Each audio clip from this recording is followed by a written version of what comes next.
Pag-usapan naman natin si dating PNP Chief Nick Torre. Oh, si Nick. Ano ba talaga yung dahilan kung bakit siya natanggal sa pwesto? Sabi raw, yung mga sabi-sabi, may mga gusto siyang ibalik sa PNP na hindi naman dapat. Hindi ganun. Napakasimple lang. Hindi talaga sila magkasundo ng Napolcom.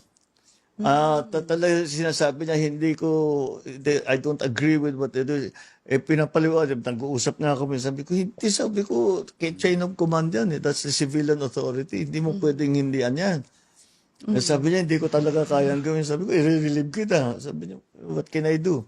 I think he was also like a good commander. He was protecting his people. So wala namang loss of confidence on No, your part, he John? did such a... ang galing na pulis. Pinuri niyo pa sa SONA. Ang galing siya ang galing na Yes. pulis. Talaga, so don't worry. Ako, pag kami nakilala ko na marunong na ganyan, it just has to find his niche kung ano ba talaga yung his specialty niya is police work.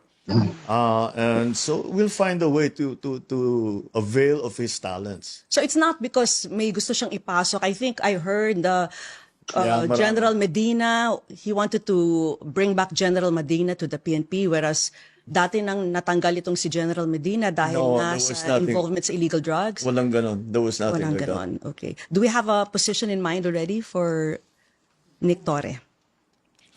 Let me tell him first before I tell you. Clue! Clue! Ikaw talaga, you and your clues. Dito ba? Kasama ba sa mga independent body? Or... Opo. sige, sige. Okay. Man ang susunod na kabanata. Ay, hirap naman. Walang two initials. I'm making you work for your living. Okay, okay.